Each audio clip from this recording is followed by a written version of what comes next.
Hello, my friends, and welcome to a bonus Babble. This is the episode number 9 for the 29th of July, and as you may well know, this should have been Bits and Bobs episode 30. So let's address that immediately. We are not doing a Bits and Bobs today, and I pretty much decided just right now to do one of these instead because I've got a bunch of games I want to talk about this week, and I don't want to forget about them. But we're not doing a Bits and Bobs because Frank, sometimes contributor to the podcast and always mascot. This is Richard's lovely little dog. He's very poorly, and Richard is at home taking care of him. And frankly, I didn't want to force Richard into recording a podcast. Joel wasn't going to be able to make it this week anyway. I didn't want to force him to do a podcast where he's clearly his mind is elsewhere, looking after little Frank. And obviously, it goes without saying, and I've already posted about this on Facebook, but all our hearts go out to Frank in the hopes for a speedy recovery, and hope Richard's okay as well.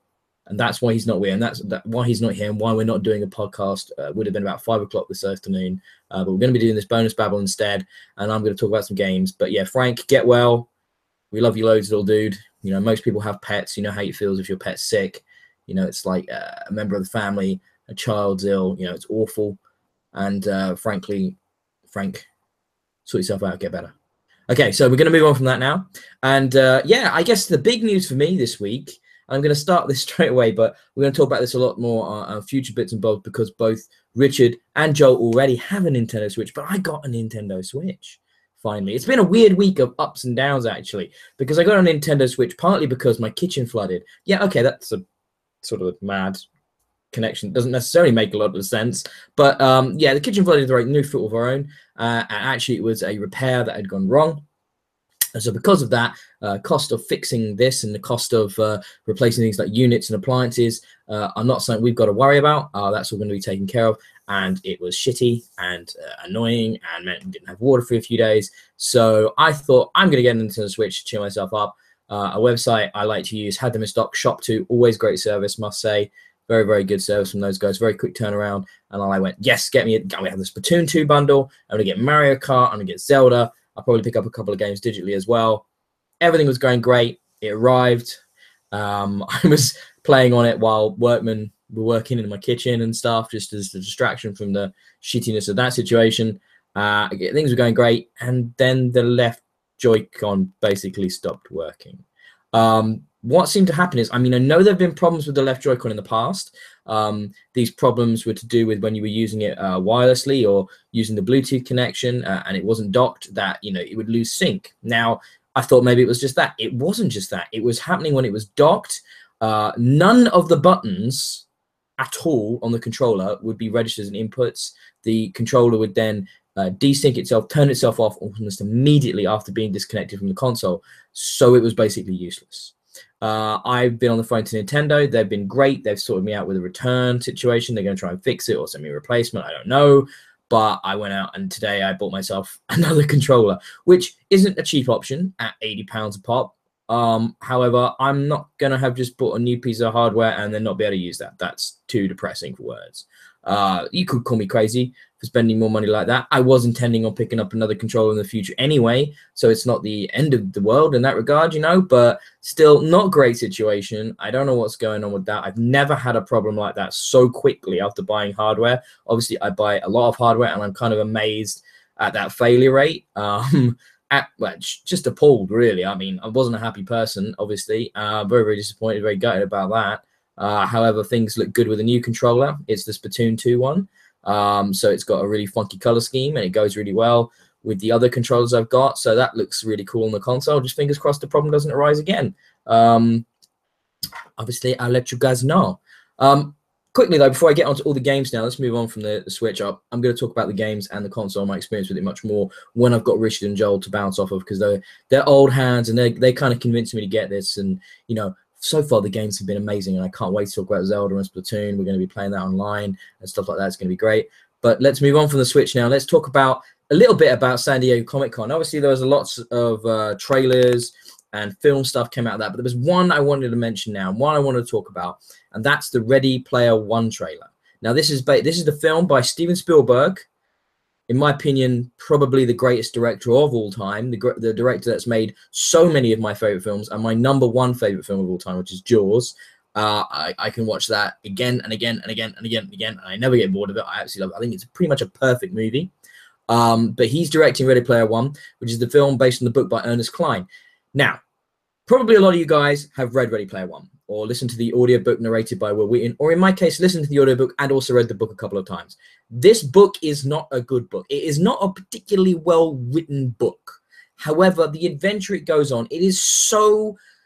It nails my demo. It nails who I am as a person. It gets the nostalgia from when I grew up. It gets the gamer in me and the film buff in me and the nerd in me. And it's like throws in so many things that keep me hooked and keep me interested, in spite of the pretty poor second act, in spite of the pretty bad characterization, and the fact, you know, I was excited to read the second book he wrote, Armada, and it just proves he's not a great writer. Maybe his craft will improve, but as a film, this trailer was incredible. I'm so excited. It's full of CGI. There's very little character in this or plot in this, and I'm looking forward to seeing what some of the characterization is like, because they've got a real cast of people I'm particularly interested in. I really like TJ Miller. I really like the guy who was the bad guy in Rogue One, whose name has just eluded me for the moment. So I'm looking forward to seeing what their performances are like. Can't say I know who the lead is that well as the actor. I kind of recognize his face from the trailer, but I can't say from what. However, this trailer is all the action. It is all CGI. It was all set in the Oasis, which is the virtual world of Ready Player One. But because it's a virtual world, you kind of give the CGI a pass. I don't think it's trying to be realistic. It's trying to look like a video game to a degree. And it's full of references from Freddy Krueger to Halo to Gears of War to other movie stuff to obviously Back to the Future. The DeLorean plays a huge part. Iron Giant's in there, who's going to be a big part of this. And the rumor is that when Spielberg approached these license holders, these people that hold all these geeky properties from the last 30 years, and said to him, hey, we're making this film, can we use this stuff? Almost everybody just was like, yeah. Because they know, they've read this book, they've seen this book, they know this property, and they know it is a love letter.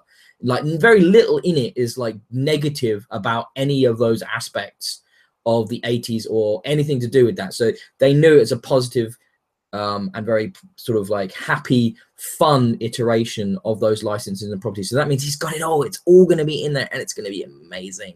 And it looks crazy. And you know, the book purists are out there. There's a big car chase scene at the end of this trailer, and it's like, that's not in the book.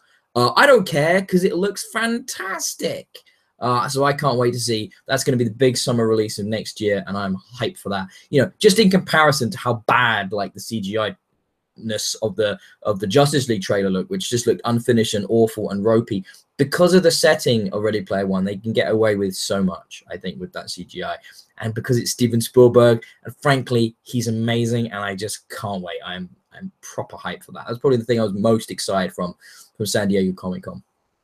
Okay, let's talk about some games now, because I played a bunch of big new indie releases from the last sort of week or so. I've probably played like all of them, actually, all the big releases. So we got, first of all, let's talk about Aven Colony. Now, Aven Colony is another sort of city management, though maybe on a smaller scale, because it's a space colony rather than like a city skyline. Like the game I reviewed not long ago, Planet-Based, which is what I draw a parallel to a lot in the review as well, because it is the most easy game to draw a parallel to. There's really the only other game like this on console, and I loved Planet-Based. And my biggest criticism of Planet-Based was its lack of variety in the structures you could build. It was pared down because they were trying to be realistic. Aven Colony is a little less realistic because it sets so far in the future. So because of that, we have much more variety in the building of the different sort of things you can build. There's also way more systems at play in Aven Colony that are balancing off each other. Loads more stats, loads more sort of management screens you can dig into. And if you want that kind of thing from a management game, which I do because I love a good management game, it's Nirvana. It's as close to perfection as you're probably going to get with a sci-fi city managing game on console specifically. The controls work really well. The performance is very good. It's a stable game. It looks great. It's even got some pretty decent voice acting. It's got a pretty funny and engaging storyline, as well as this campaign stuff, as well as sandbox modes. It's really everything you want from that type of game. And considering it's been made by this tiny little developer, I think off the top of my head, Mothership Entertainment maybe, or something like that. Mothership. They've done an incredible job with this game. You can see the love that's been poured into it, the time that's been poured into it. The development has obviously been going on for some time. And unlike Planet-based, it hasn't been out for 3 years already on PC. I might be exaggerating, but it was something like that.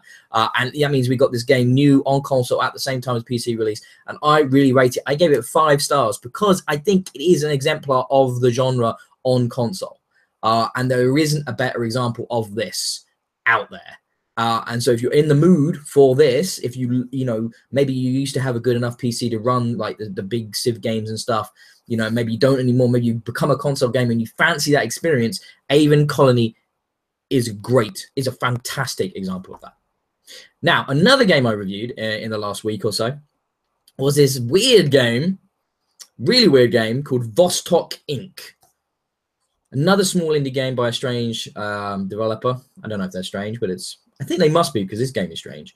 This is, let's take an idle clicker, you know, like a cookie clicker. If you remember that one, that was huge. And I think there's a couple of free-to-play ones on the Xbox already. That clicker game. So, you know, you click, click, click.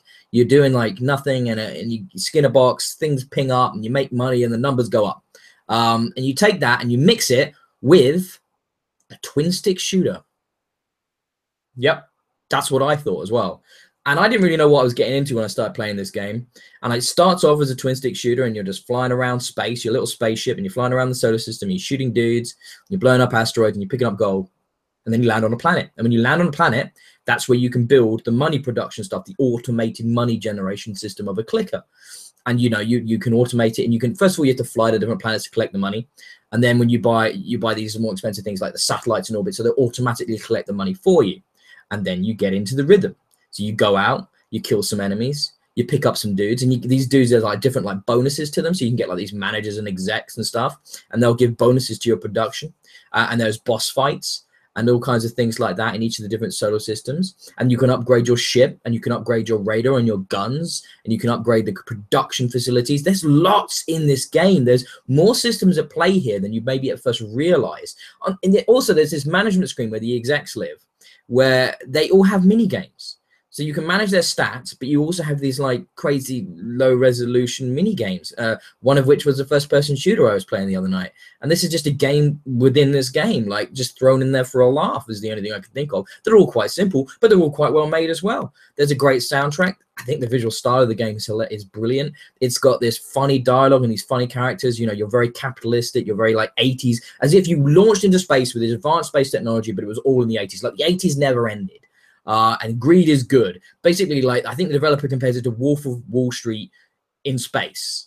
You know, I think I've seen that quote, which is not true. That's crazy, but it's funny, and it just like really nails home the comedy of this whole game experience. I think it's out on PlayStation, but the release on Xbox, sadly, which is the platform I actually reviewed it on, the release has been delayed. It's now coming out this coming week.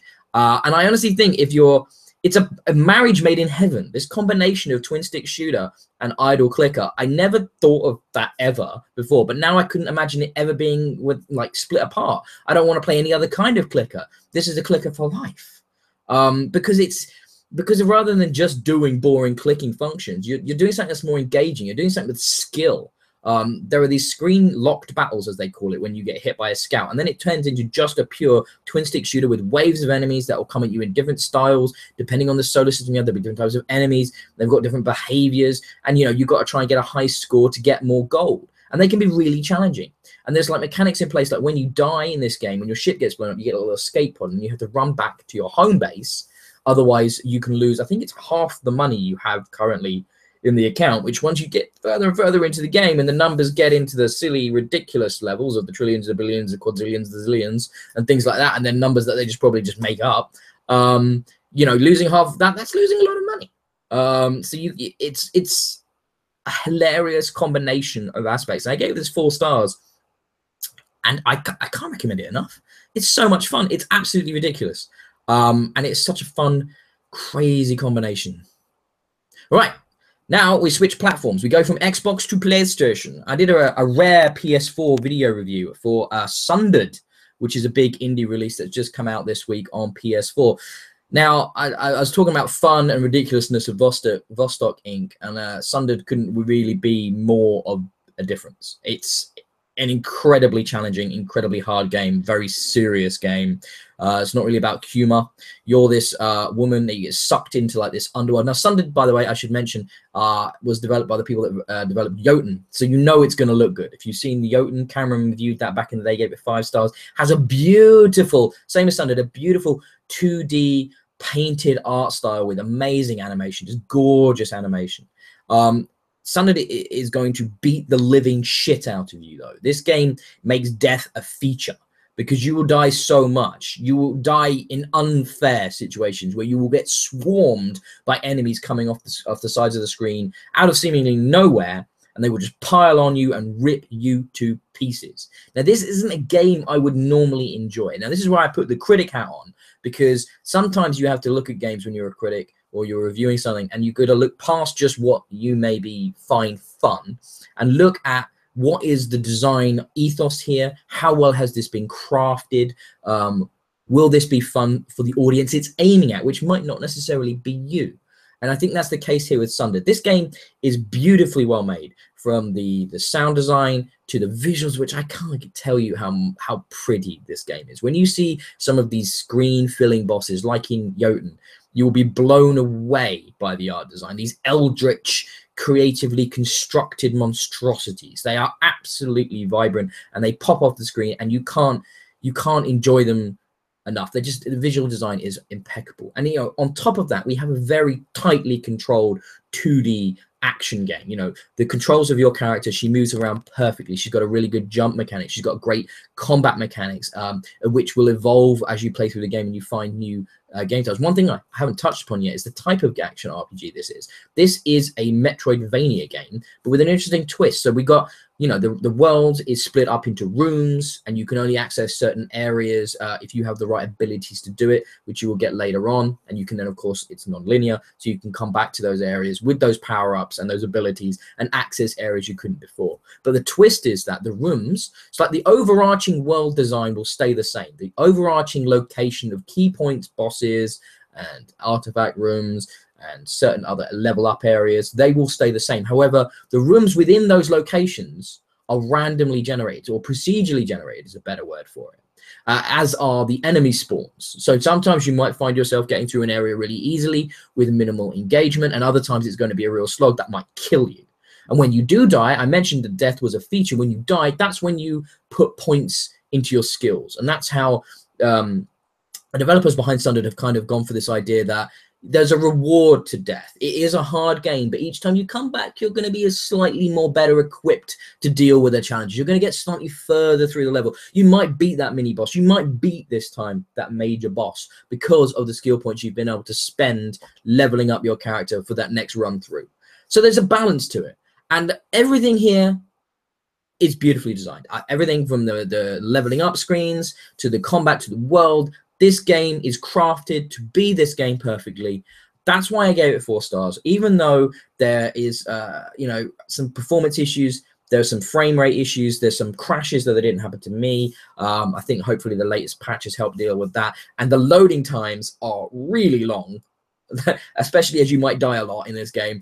You have to wait quite a while. And in a way, it's kind of like the Dark Souls thing. It's like, take a breath, sit back, relax, think about why you died. Think about what happened and how you're going to do it better next time, and what path you're going to take with upgrading to help improve your chances this time. So maybe that's how you could excuse long loading times, but I suspect it's not a design reason. I suspect it's a technical limitation, and it's just a shame they're not a bit snappier. And like I said, this isn't necessarily a game I like. I bounced off the Dark Souls games. However, I loved the Surge, and I think this is it's a bit Souls-like. It's nowhere near as Souls-like as the Surge was to the Dark Souls games. Which I really enjoy the Surge, but this is more of an action RPG maybe than Dark Souls, and it is more accessible than Dark Souls, don't get me wrong. But the problem is it presents itself as a very accessible action RPG, and when you get into it, you're just going to get your ass kicked, and you're going to be like, what? And you might well bounce off of this really sort of severely because of that surprise. And I hope you don't. I hope you stick with it. So like I said, I've been playing some amazing games. That's a 5-star and 2 4-stars already. And I haven't even talked about the game I was most excited about playing this week, which I haven't put enough time into yet because I didn't get it through review. So obviously I put it on the back burner because of review stuff, which I wanted to get out of the way. But I've also been playing Pyre, which is the new game by Supergiant Games. And I love those guys. I absolutely adore Supergiant Games. Now, ever since they brought out Bastion, well, and this was, I think, when I was taking a break from critic stuff, but I actually wrote the developers at Supergiant an email after beating Bastion twice in a row in 2 days, like without a break. I loved it that much. I actually wrote them an email to their developer email. They were very small at the time. I think, you know, they were still relatively under the radar. This is on the Xbox Live Arcade Games, telling them how much I love their game. And I don't do that. I don't ever fan geek out about anything, but it really blew me away, that game. The combination of the action, the perfect level design with that amazing interactive voiceover, absolutely adored it. So here we are with Pyre. Pyre is weird, guys. I like it. I like it a lot. And talking about beautiful games, this is a stunner. The art style in this, the 2D painterly art style, once again, it's even better than I think Sundered. It talks to me even more than Sundered does, because it's more intimate, because it's the locations are smaller, because it's all character driven. And talking of character driven, especially at the start of the game, Pyre is basically a visual novel, which is weird, which is like they decided this is all going to be about the story, and the actual action side of things, the actual combat, how you really interact with the game, is also almost feels like an afterthought. And I know that's not right, and I know that's not true, because they've been showing off that sports-like combat for some time now. But the way this game presents itself early doors is going to put so many people off, because you're going to have played Transition, you're going to have played Bastion, and you're going to play this and you're going to just be like, what have I just spent money on? What is this? This isn't what I wanted at all. Because it's a lot of reading. That's the biggest surprise to me, and in a way the biggest disappointment. And it's a limitation I understand, obviously, because there's so much character stuff in there, there's so much dialogue, and there's so much text. There's no way they could voice over it all. They're a small team. There's just no way. They to the standards they would have wanted, for the same reason they didn't put online multiplayer into this game. They didn't want to put in a feature that wasn't, you know, A+. And they did. That's probably why they didn't do VO. But considering how amazing the VO in Bastion and Transistor is, it's a real bummer that it isn't there for all the character interactive moments. Don't get me wrong, they have like that sort of Final Fantasy-esque thing where there's like, they do a little bit of gibberish in an accent, which conveys feeling and intent rather than the specifics of the dialogue, and it works really well. And you know, that coupled with the dialogue is really, you know, the characters are really forming up beautifully for me, and I've already got favorites, and I really care about a lot of them, even though I'm only a few hours in. I just would have liked more. I'm just greedy, because they have this like announcer character who's like some kind of god when you're doing these rites, which is the main combat bit, which I'll talk about in a moment. And his voice acting is brilliant. It's funny, it's cutting, it's sarcastic, it's got a great tone to it. It's resonant and deep, but it's not like cliche. It's fantastic. So the basic premise, to give you guys a little bit of conceptualization here for Pyre, is that you are in this sort of purgatory world where all the criminals and the outcasts from this society are thrown to live forever in basically punishment hell. It sucks, doesn't it? And you're like part of this group that wants to escape. There's meant to be a way out through this thing called the rites. And like I said, I haven't played all the way through to the end yet, but the rites are a sports game. It's 3-on-3. You pass this orb around and you have to dunk it in the enemy's goal. And every time you dunk it, depending on how you do it, you'll take points off of their 100-point total. And then when you do that, when you get to 0, you win.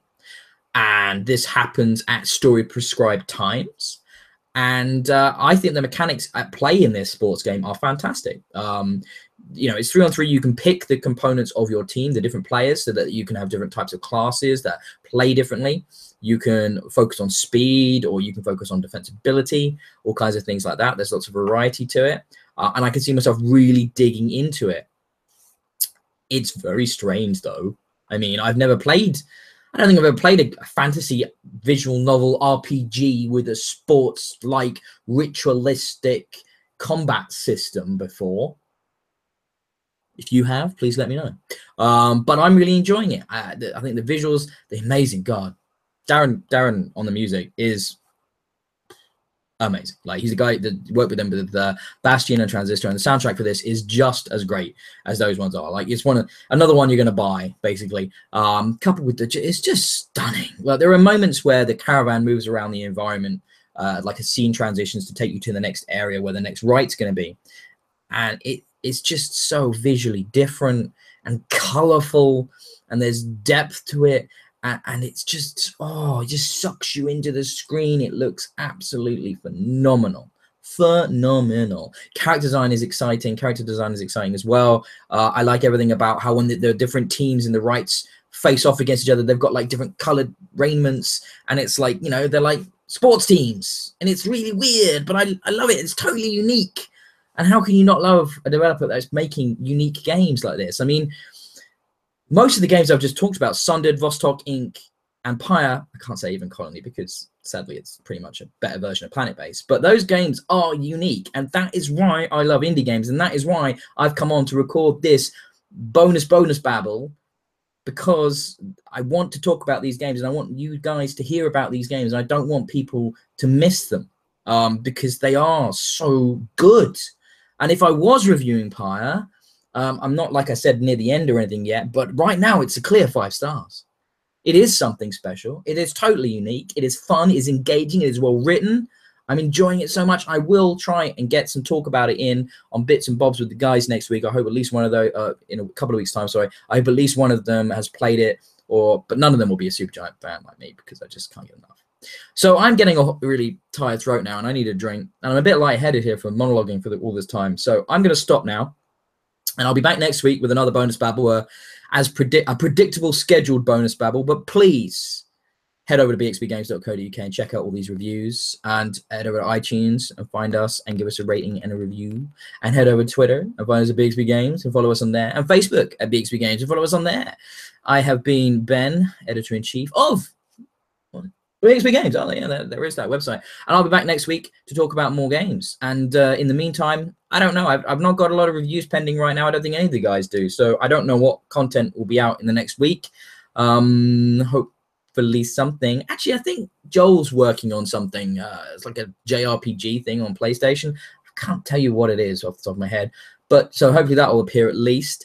And I look forward to talking about lots of Nintendo Switch as well when the guys are all available again for a chat. So that's been a bonus babble for the 29th of July. I guess I'll talk to you all in August. Ta-ta for now.